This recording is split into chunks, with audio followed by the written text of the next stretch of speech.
his psychiatrist called and told them to give him his medicine, and they didn't do it. And she was the prescribing doctor for the medicine. You need medicine. You should be given medicine. The only reason I'm speaking out is because this is an injustice. Absolutely. And I want us to do better. Hi, LC Valley. This is Jesse, and today I wanted to tell another story. And this one is about jails and what happens in them, and about meds and what they do with prescribed medication. So to kind of kick this off with, and she's going to give a personal account of what happened with her and her husband. Okay. So my husband was having a manic episode, and I saw him, he was just doing things that weren't rational, and I couldn't reason with him because you can't reason with somebody whose brain isn't working right. So he was diagnosed with bipolar? Bipolar 1 and 2, borderline personality disorder, and PTSD, and some other things. Okay. So he was on medications for this? Lots of medication. And he sees a psychiatrist and a therapist, and he's got a doctor, and he goes to all of his appointments. He takes his medicine regularly. He never misses his medicine. And he hadn't missed his meds when he had this manic episode. Sometimes the meds just don't work anymore. His body gets used to it, his brain gets used to it, and they have to change and make adjustments. And you know, I've been trained my whole life to stay calm and de-escalate situations. I taught in the prison for a year. It's not like I don't have some skill sets to deal with situations when they're starting to escalate, but he just is a whole new level. And that's the bottom line. This is the second time when I've had to call for help because I don't know what to do. The next appointment was with his psychiatrist, and she says, you know, I think your meds aren't working right. Let's change your meds. And that was on Thursday. So she tells us what to do because he has to titrate up to the dose that's going to be right for him. There's a step down for what he's on, or a step taking up. him off of what he had and putting him on this new. And so we've got this transition. Oh yeah. Time. And his brain is just torturing him. Yep. So that was Thursday. Friday, his sister came over. We tried to reason with him. He's crying, he's screaming and yelling. You can tell he's in a manic. It's not getting any better. Saturday, I needed help. And I'm thinking I'm getting help to get him to the hospital. So I called 911, and the sheriff came. They had Clarkston Police and the Stoughton County Sheriffs, and I think there were 4 vehicles here, and they handcuffed him and took him away. I'm on the phone with his psychiatrist telling her what's going on, and I said, should I take his medicine over? And she said, well, I don't know if they'll give it to him. This is Saturday, but take it over and explain to him that he really needs to have this. So I took it all over there and said, he's in the middle of a med change, and if his brain is really not working right. And I handed over the bottles, and they said, well, he can have this one, he can have this one, but we can't give him this one. Okay, and I took that one back, but these other 2 are pretty important as well. So they took him in the evening. I called, I don't know, 7-ish, and said, were you able to give him his meds? Nope, can't give it to him. We have to have our med team look it over and okay it first. Well, when is that going to happen? Well, they'll probably be here on Monday. I said, that can't happen. He needs to have it right now. If he doesn't, I had called somebody who is his nurse, and I said, what's going to happen if he doesn't take his meds? And having seizures. And he has an appointment with a neurologist on April 2nd. Because of his seizures, and his nurse has witnessed it twice. I see it all the time. He falls down, he shakes, and he's having seizures. She says if he doesn't have those meds, he could very well have another seizure. So I'm frantic, and I call his psychiatrist, and I said, they're not giving him his meds. And so she called and tried to get them They wouldn't even barely talk to her. They were trying to just get her off the phone. Is this down at the jail on 6th? Uh-huh. So Down on. that's ran by the sheriff's department of Stoughton County. And they were just rude. They were mean, I felt, and short, and acted like I was a criminal just for wanting to give my husband his medicine. I kept asking him, are they giving you your medicine? Nope, nobody's giving my medicine. So then I'd call him back. Well, somebody will be here tomorrow. And that was Sunday. Well, nope, nobody did anything. And he had to go before a judge Monday morning. And by that time, he's completely out of his mind. Yep. And he's supposed to be in front of a judge and hear what they say to him and understand. He has no idea, because he couldn't concentrate on what was going on. He couldn't hear what was going on. They did it by Zoom, and he couldn't understand what people were saying anyway. But he was out of his mind. He couldn't process what they were saying. He could hear, but he couldn't process. And how is that justice? How is that? I mean, and I know that the police in my life are here to serve and protect.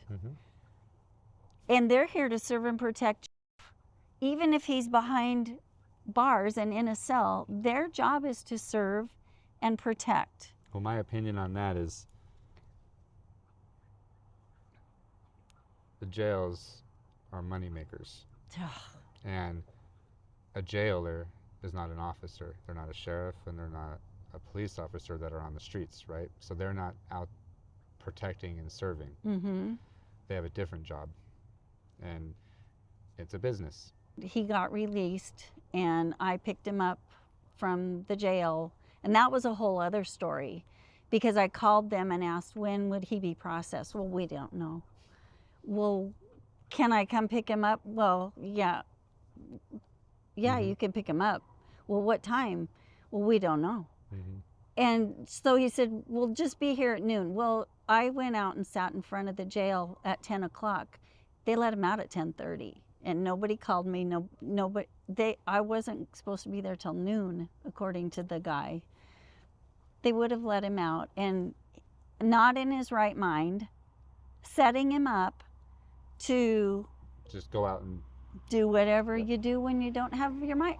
No medicine. Yeah, no medicine. No. He'd been manic the whole week before. Because he was doing the med change, and so the changeover. Yeah, Did they ever give you a reason why? They said because they had to have a medical team look at the meds and approve them. Okay, do you want to know the real reason I why? would love to know. So this is the real reason why. They are contracted with a service provider. The list of medications can be approved by your doctor and everybody else, right? But for some reason, if that medication is not on the list of allowed medications, it doesn't matter. It's not about... I was with somebody that had the same meds, right? And they did the same exact thing. She was arrested. She was in there for a week. A week. I brought all of the medicine to her. They refused to give it to her. They said, yeah, well, come on down. So I talked to the police. I made a mistake. I thought the Clarkston City Police Department actually had to say so. And so it was fine and dandy. I bring her meds in. It was a psychosis event that she was having, a manic event. And I was helping take care of the situation. And I lost my cool too, because after a week, and I found out, and then at the very end of it, they wouldn't give me her meds. They wouldn't give me, or they wouldn't give her meds upon release. They were trying that with too. That was absolutely uncalled for. And then I'm like, wait a minute.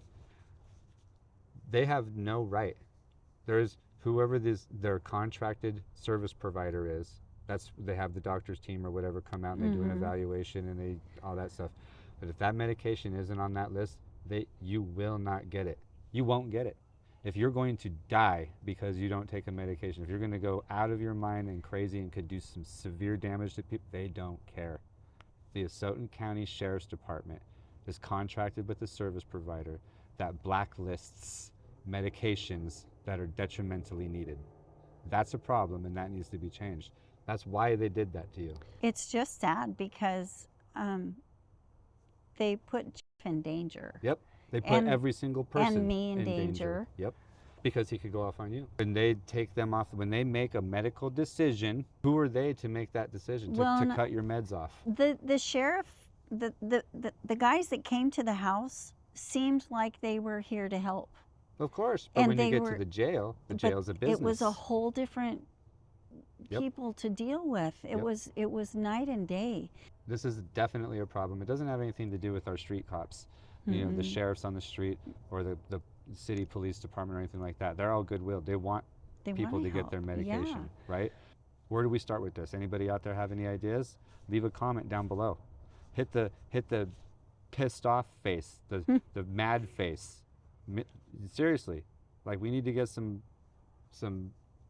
Yeah. ears on this. Yeah. If you need medicine, you should be Yeah. given medicine. If a doctor prescribed it for you, Mhm. and you know that you're going to be in a very, very bad mental state afterwards if you don't take it. You miss one. What happens if you miss one? It's all downhill. It Night take and day because di- it has yeah. to be. It has to build up in your system to work in the first It's like place. a reset. It's just you miss one, now you got to reset a whole week. But it takes that much longer. It's like start over, and it takes that much longer to get to the Yeah. amount that you need. It's just somebody out there knows. Somebody out here watching His this. doctor, his psychiatrist called and told them to give him his medicine, and Right. they didn't do it. And she was the prescribing doctor for the No, medicine. they don't care. We need to figure this out. Yeah. Somebody out there knows. Somebody out there knows when this contract's going to be revisited and what it all entails. Like if we're paying for it, if Asotin County's paying for it, right? If taxpayers are paying a provider to do this and come in on Monday because, you know, they can't come in on a Saturday or a Sunday because, you know, medical only matters on Monday. Is there anything you'd like to say? Just, I just want, the only reason I'm speaking out is because this is an injustice, Absolutely. and I want It's a crime in us itself. to do better. What happens if you take somebody's medicine? What would happen to you if you take your husband's medicine away and like, I ain't giving it to you? Oh my God! What would happen to you? Well, Legal trouble, right? probably, Absolutely. Put your hands on somebody's medicine and don't give it to them. yeah. Like that's It's just cruel on top of that. Exactly. It's cruel because just to watch him go downhill there's nothing worse. We're not saying the jailers are cruel on this. We're saying that the medical providers who agree to do this contract and service the jails are the people of questionable character. What gives you the right to supersede and change another doctor's order who has history with the patient, who knows the patient? What gives you the right to change that? Because it's not on your list? Yeah, it's wrong. It needs to change. Guess what? We're coming after you. Let's get this figured out, Elsie Valley. All right? Thank you. Until next time, peace.